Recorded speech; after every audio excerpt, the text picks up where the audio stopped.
An obese man in Maryland went on a murder spree in the 1990s after his wife took his son and left him. He says that he chopped up the other victims and sold their meat from a roadside barbecue stand.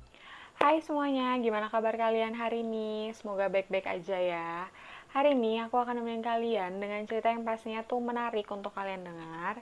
Cerita kali ini tentang seseorang yang sadis banget, dimana dia telah memutilasi korbannya lalu menjadikan korbannya itu sebagai patty daging hamburger.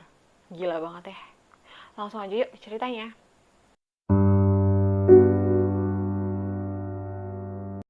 Joseph Metheny, atau biasa dipanggil dengan Joe, ia lahir di Baltimore, Maryland pada tahun 1955. Menurut pengakuan dia, di masa kecilnya dia diabaikan sebagai seorang anak. Ayahnya adalah seorang pecandu alkohol yang tewas dalam kecelakaan mobil ketika Joe berusia 6 tahun. Ia dan kelima saudaranya juga diabaikan oleh ibunya yang sibuk bekerja 2 shift di luar. Joe juga mengatakan bahwa orang tuanya sering mengirimnya untuk tinggal bersama dengan keluarga lain atau foster like. Jadi, foster like itu adalah para orang tua yang sengaja menitipkan anaknya untuk diasuh oleh keluarga lain selama beberapa hari atau bulan bahkan tahun, tergantung perjanjian antara keluarga kandung dengan keluarga yang ingin mengasuh si anak tersebut. Nah, si Joe ini sempat dikirim ke beberapa keluarga asuh. Tapi ternyata pengakuan si Joe ini tentang keluarganya itu belum bisa dipastikan kebenarannya. Kalau menurut pengakuan ibunya, keluarga mereka memang cukup miskin dan ibunya memang harus bekerja di beberapa pekerjaan seperti pelayan, food truck driver, tapi ia mengaku sudah memberikan anak-anaknya kehidupan keluarga yang normal dan anak-anaknya juga nggak pernah kelaparan dan nggak pernah dibawa orang tuanya untuk diasuh sama keluarga-keluarga lain. Bahkan, Joe juga mengatakan kalau ibunya ini udah meninggal, padahal belum. Lalu menurut ibunya Joe adalah anak yang cukup pintar, selalu sopan, dan pada waktu kecil dia bukan anak yang nakal ataupun jahat. Nah, mereka berdua nih memiliki pernyataan yang berbeda. Nggak tahu nih siapa yang benar. Lalu pada tahun 1973, Joe di umur 18 tahun memutuskan untuk bergabung menjadi Angkatan Darat Amerika Serikat. Nah, di sini lagi-lagi pernyataan dia berbeda sama ibunya. Joe mengklaim bahwa dia bertugas di Vietnam, akhirnya dia menjadi adiksi sama heroin ketika dia berada di sana. Sementara ibunya gak ingat bahwa Joe tuh pernah bertugas di Vietnam, melainkan di Jerman. Jadinya tuh nggak jelas ya, dia tuh sebenarnya bertugas di mana pada saat itu, karena pernyataan keduanya tuh berbeda. Selama dia bergabung di Angkatan Darat, dia tuh jarang menghubungi ibunya. Hubungan mereka menjadi semakin renggang, dan ibunya mengatakan bahwa hal terburuk yang pernah terjadi pada Joe adalah keterlibatannya terhadap narkoba. Si Joe kemudian dipecat dari Angkatan Darat lalu dia stres sampai akhirnya dia sering menghabiskan waktu di bar untuk minum minuman keras dan mengkonsumsi kokain dan heroin. Pada tahun 1994, Joe memutuskan untuk berkeluarga dengan pacarnya dan tinggal di sebuah daerah Baltimore Selatan. Mereka juga dikaruniai seorang anak. Si Joe sekarang bekerja sebagai supir truk ekspedisi, jadi dia sering melakukan perjalanan keluar kota dan jarang berada di rumah. Suatu hari, pada saat dirinya pulang ke rumah, Joe mendapatkan bahwa istri dan anaknya telah pergi meninggalkan rumah. Joe mencoba menghubungi istrinya, akhirnya Joe tahu bahwa sang istri memutuskan untuk meninggalkan Joe keluar kota bersama pria lain dan membawa anak mereka bersamanya. Kepergian istri dan anaknya membuat Joe menjadi sangat terpukul dan mengalami depresi yang cukup berat. Inilah pemicu awal Joe untuk melakukan suatu perbuatan keji, yaitu membunuh. Si Joe memulai pencariannya dengan mencari istri dan anaknya yang kabur. Dia menghabiskan waktu berhari-hari untuk mencari mereka, bahkan mencari di bawah jembatan tempat di mana istrinya sering ngedrugs. Jadi mereka ini adalah pasangan yang kecanduan obat-obatan ya.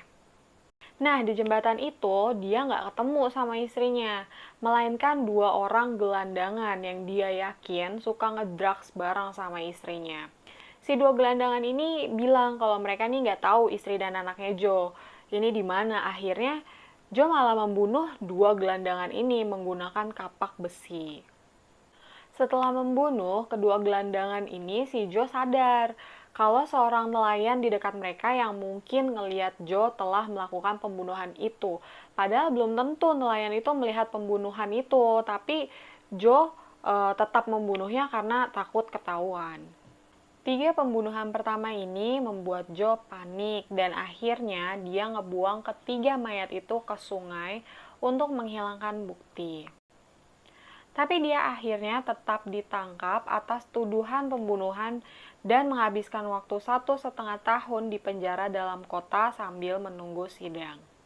Di persidangan, dia dibebaskan karena nggak adanya bukti fisik. Secara kan dia cepet banget tuh kemarin ngebuang mayat-mayat itu untuk ngilangin bukti.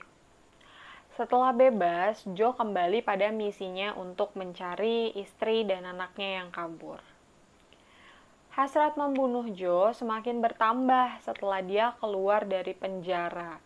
Ia menyewa dua orang wanita pekerja seks bernama Kimberly Spicer dan Catherine Ann Magaziner.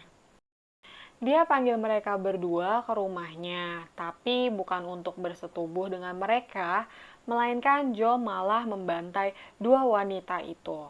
Kalau si Catherine dibunuh dengan cara dicekik, sedangkan Kimberly dengan cara ditusuk dengan pisau.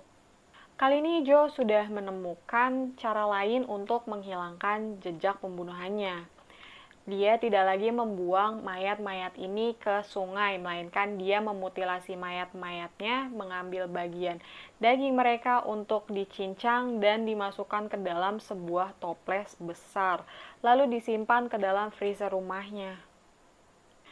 Nah, untuk bagian sisa-sisanya seperti tulang-tulang dan bagian-bagian yang tidak berdaging itu, kira-kira dikubur di mana ya? Sebelumnya di sini aku perjelas lagi ya, kalau si Joe ini bekerja di perusahaan ekspedisi menjadi driver. Ternyata dia kubur di lahan parkir truk tempat dia bekerja. Tapi setelah 6 bulan kemudian, dia gali lagi untuk dia setubuhi sisa tengkoraknya itu. Lalu dia ambil kepalanya, buat dia taruh ke dalam kotak dan dia buang ke tempat sampah. Aneh banget sumpah. Setelah itu, daging-daging para korban yang sudah dia cincang, ini dia campur dengan daging sapi juga daging babi untuk dia olah menjadi patty atau daging burger. Selama berminggu-minggu berikutnya, dia membuka stand barbecue kecil yang berada di pinggir jalan untuk menjual patty-patty burger ini. Jadi selama berminggu-minggu ini para pelanggannya dia ada yang pejalan kaki, supir truk atau penduduk kota Maryland memakan patty burger yang terdiri dari campuran daging manusia yang sudah dibunuh Joe. Menurut Joe, rasa daging manusia hampir sama dengan daging babi dan gak ada satupun pembeli yang komplain atau pernah menyadari itu. Tindakan Joe tersebut secara tidak langsung juga telah membuat masyarakat yang membeli hamburger itu di kiosnya menjadi seorang kanibal. Jadi, kapanpun dia butuh tambahan daging spesial, dia malah akan sengaja mencari gelandangan lainnya untuk dia bunuh. Sekarang tuh dia udah melenceng banget dari tujuan dia yang awalnya dia mau cari istrinya dan anaknya, tapi sekarang malah dia sengaja membunuh orang untuk dijadikan daging patty burger. Aksi sadis Joe ini akhirnya berhasil terungkap ketika dia mencoba membunuh korban terakhirnya yang bernama Rita Kemper pada tanggal 8 Desember 1996. Awalnya, dia menculik Rita dan berusaha memperkosanya. Jadi dia dan Rita lagi berbagi narkoba di kontainer tempat Joe tinggal yang berlokasi di pabrik dia bekerja. Rita menolak untuk berhubungan seks dengan Joe. Dan Rita berlari keluar dari kontainer itu. Jadi Joe mengejarnya, memukulinya, dan menyeretnya kembali ke kontainer. Kemudian menurunkan celananya dan berusaha memperkosa Rita. Joe berusaha membunuhnya dengan mengatakan, "Aku akan membunuhmu dan menguburmu di hutan bersama gadis-gadis lain." Untungnya, Rita berhasil melarikan diri melalui jendela kontainer dan melapor ke petugas polisi di daerah tersebut. Setelah kejadian itu, Joe meminta bantuan temannya untuk mengubur tubuh Kimberly yang selama ini dia sembunyikan di lokasi pabrik. Bukannya nolongin, temannya ini akhirnya malah melaporkan Joe ke polisi pada tanggal 15 Desember 1996. Akhirnya, di hari yang sama, Joe ditangkap dan didakwa atas pembunuhan dan dugaan membuang barang bukti. Joe mengakui pembunuhan lainnya yang kemungkinan ada 10 korban.